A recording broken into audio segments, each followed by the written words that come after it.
Hey guys, for today's video I'm going to do a fun challenge that I made up. I was considering doing a no jump challenge / jump tally for DDD like I have done with the prior Kingdom Hearts games, but I thought that doing that would not be enjoyable since there's a lot of jumping in this game. But I thought, why not a weird challenge with the spirit of the no jump challenge, and I came up with this: can we beat Kingdom Hearts dream drop distance but the ground is lava?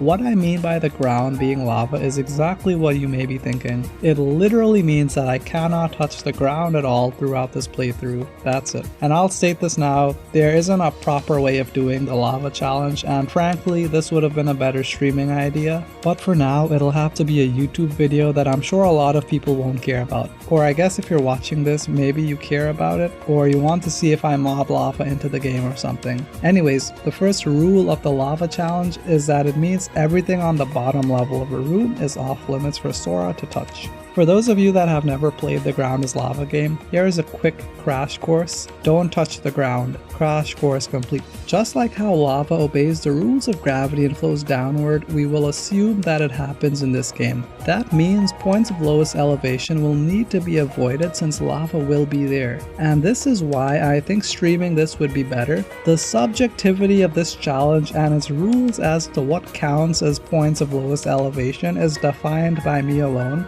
I'm not really hearing others' opinions on what I'm doing. For example, in the 2nd district in Traverse Town, this entire lower area is lava, but if we go up the stairs, are we fine? I understand everything below is off limits. Most people will agree with that being lava, but is the upstairs lava? Also, in the 1st district, I don't know. For sure this bottom area where we mail the postcards would be considered a lava area that we can't touch. I'm sure of that, but is the area surrounding Sid's shop considered a lava area? There are some steps between Sid's shop and the point of lowest elevation. Do the stairs have lava? I don't know. Depending on who you ask, the answer can vary, and there will be a ton of these little but potentially critical decisions throughout the entire challenge. To make things simple, I will just be counting the point of lowest elevation. So the bottom area of the 1st district and the 2nd district will be off limits, but once we go up the stairs, we're good. There aren't any steadfast rules that I'm following either. I was really making up the rules as I went through the game. What makes this challenge even possible is flow motion, since we can basically dash through levels and never touch the ground. We will need to be looking for higher ground so that we can fight enemies. We can use higher ground to simply spam magic commands at enemies and never touch the ground, and this will happen a lot during the challenge. There are a few exceptions as to when I can touch the lava though. The first of such will be for when we enter a new room or when we are going to enter a new room. Using our Traverse Town example, there is no way to use flow motion to enter a new room. We need to be on the ground and run into the room. Because we need to be on the ground to change rooms, I'm allowing us to be within a few feet from room entrances and exits, so in scenarios where we are entering a new room, we are allowed to touch the lava. The second allowance that I'm making is similar to the first one. We are allowed to be a few meters or feet away from Moogle shops, save points, NPCs, or some reality shift objects. To progress the game, sometimes we will need to interact with those things. The third allowance is we can grind on objects with flow motion. Obviously flow motion is allowed for everything, but even if the grinding is on the lava like in Tron's world, we are good. In the same way that we can grind on objects on the ground, I'm going to allow us to use link attacks. Since some Dream Eater link attacks have Sora not standing on the ground, but on top of Dream Eaters, I'm allowing link attacks. If, however, a Dream Eater is about to die, I am allowed to save them. This actually happened a good amount of times during the challenge, guys. That is all that I'm going to allow, and for some boss fights, we are going to have a ton of issues. Lastly, this video's lava challenge is only meant for Sora, so Riku can touch the lava. When we start the game in Traverse Town, the main way that this challenge is going to work is exactly what you are thinking. We will be flow motioning to dash to a wall and then use flow motion again to dash to another wall, and that's how we will get to the end of a level. We shall only fight enemies in high places for the express purpose of leveling up. One of the coolest places to use flow motion and not fall will be inside the post office. This is super fun to get through and sort of reminds me of the Monstropolis grinding we did in KH3. But the hardest thing here will be just jumping across. The fountain court and a lot of other areas will be depressing to look at. When we enter the room, we will have to immediately start jumping on the walls to get to the other end. Of course, this is merely a suggestion and we can just use one of our Dream Eaters to fly Sora through. There is an allowed cheat to this challenge that I will sparingly use that destroys the challenge, which is Super Glide. We essentially can start the challenge with it since Riku can get it from the Ryu Dragon. Only when I get to the Fantasia level will Super Glide be spammed though. I also reloaded my Sora only Dream Eater save, so I could start the game with 3 break time commands, which will help immensely with this challenge. When we fight the Hoko Monkey, this will be the easiest boss fight. All we need to do is avoid falling on the ground, and that is easy by just staying on the edge of the roof and not going to the center glass area in case the boss breaks the ceiling. You can just stand at the back area like me to spam magic and you should be fine. The boss gets lonely and will come to Sora. Just don't rush this fight. In Notre Dame, for the first part, we will be able to get through a majority of the level without touching the ground. The first area that caused a little trouble was destroying these flowers. I recommend just using a Link attack to destroy the flower Dream Eaters. When a Link inevitably drops Sora in the lava, I'm giving us a few seconds to jump out of the lava or use another Link attack. That will be another exception that I'm adding to the rules. Dream Eaters will rarely drop Sora at a higher point than the point we started with. If you ever run out of the Link gauge, you can just go to the roof somewhere and use break time to refill the Link gauge. But there will be a boss quite soon that we will need break time for. When we are on the bridge and have to get to the other side, I had a lot of fun not touching the ground. This is one of the best areas to avoid touching the lava. It's a lot of fun to get to the other end without touching the ground. If you take one thing away from this video, it is to use these sections for yourself with only flow motion that I'm going to be highlighting. And lastly, we will have to fight Wargoyle. The only way to fight Wargoyle without touching the lava is to fight him on the stairs. All you have to do is stand near the cathedral. Just spam fire or other range magic commands. There's no timer. I even used my Dream Eater Link attacks for the invulnerability frames from the lava, so it was worth it. Tron's world is actually easy to get through as the entire world has walls that we can flow motion on. Just like NPCs, save points, and Moogle shops, I won't be counting turrets that the game forces us to use reality shifts on since we can skip them. As for when we fight Tron, I did have to tweak the rules again as there is no way to win the fight since the entire bottom area is covered in lava. I swear to you guys that I'm not changing the rules so I can win. Like I said before, we can use Dream Eater Link attacks on lava, and since technically Sora is on the top of these Dream Eaters, we are fine. But like everything, it gets complicated. When I finish using a Dream Eater and want to use another Dream Eater Link attack, the time that I have to use the other Dream Eater isn't defined. There will be no exact times, but as long as I make a good effort to use the next Dream Eater Link attack within 10 seconds, Sora can touch lava. I say good effort because when Tron attacks, this will stun Sora, so I won't be able to activate the Link attack. Even if the Dream Eater is getting damaged, I won't be able to use a Link attack. It's not like a Drive form in KH2 where you can just activate it whenever you want.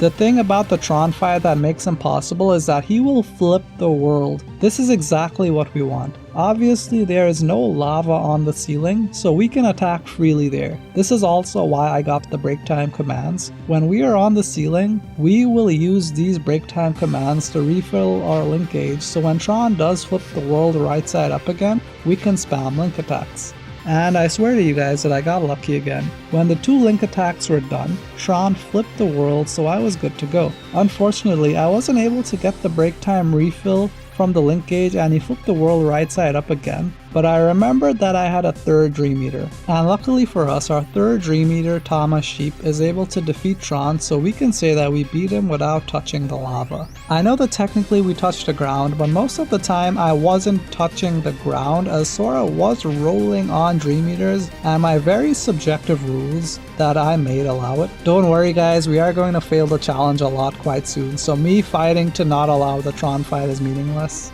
Next up will be Prankster's Paradise. There is good news. The hardest part of this world is literally at the start since we are far from the flow motion walls. But once we can get to the roller coaster track, we don't have anything to worry about in this area. The one mandatory fight in this area is luckily not located in the lava as well, so I was very happy about that. When we enter the circus tent, this reminded me of the bridge section from Notre Dame, as it's a lot of fun to flow motion to the end. Do this as well if you want the highlights from this challenge. When we have to fight the Clobster boss, this will be both an easy and difficult task. I'm not sure what exactly counts as the ground for this fight, and this is where the subjectivity comes into place. For this boss specifically, the actual ground we stand on shifts up and down.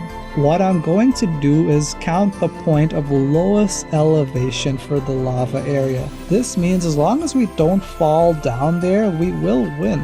I was a bit scared near the end of the boss fight where we have to free Monstro, but the ground of that part was also raised up. Thank you, Nomura. Next will be Traverse Town 2. Getting to the 3rd district of Traverse Town is very easy. What's not easy is the boss fight. It is at this point where we shall officially fail this challenge for the first time. So can you beat DDD when the ground is lava? No. There is no way to beat this boss rush without having to heal or use break time on the ground. I could use break time here to refill the link cage, but at least when I fought Tron, I used break time in the air or ceiling, so technically I wasn't on the lava. So if I use break time here, I would be in the lava and fail the challenge. We don't have the luxury of having the world flipped upside down in this fight. I even tried to jump on the barrels in this area, but Sora just slips off.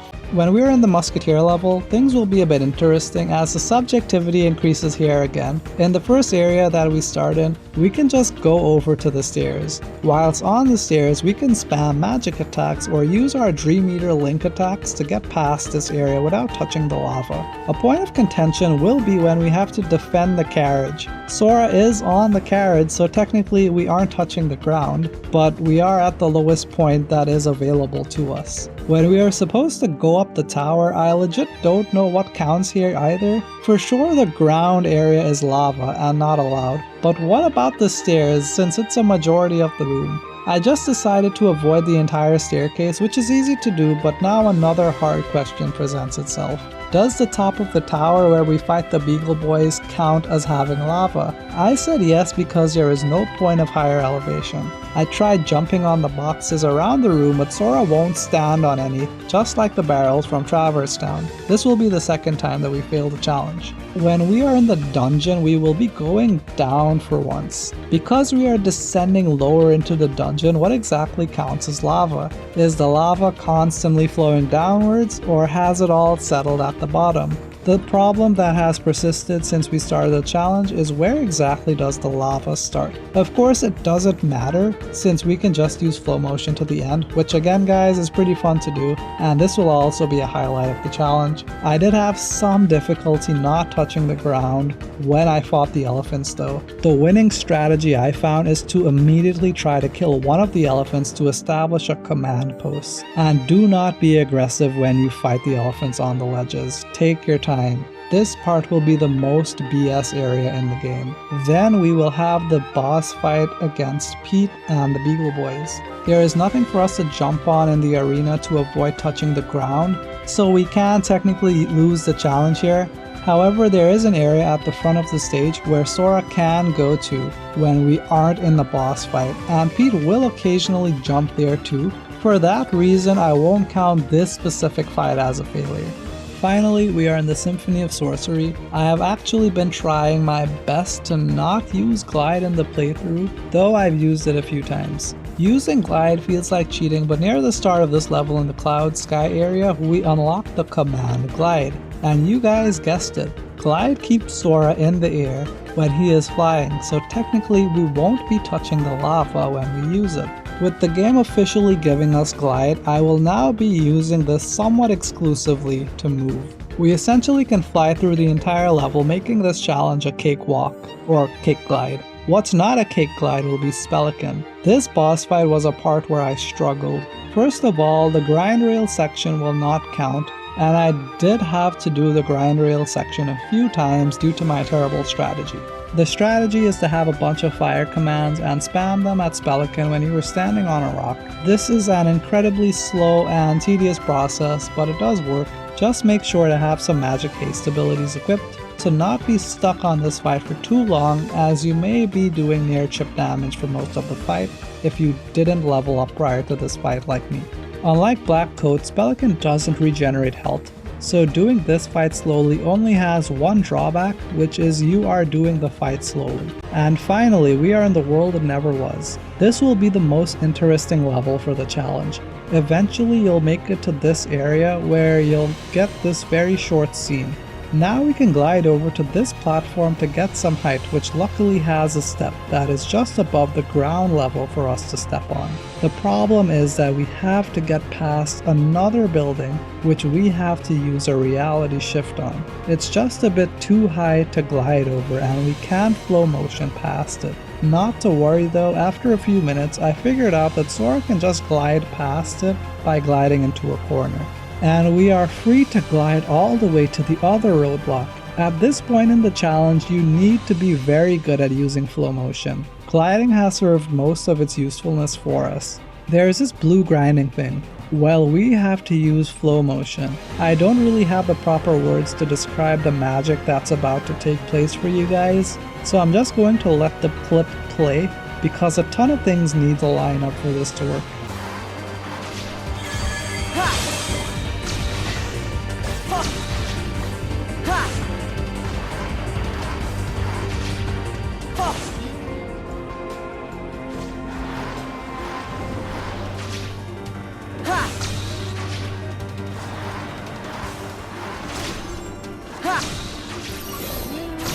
The problem now is that there's nowhere to go once we make it here with flow motion, so we don't have any options.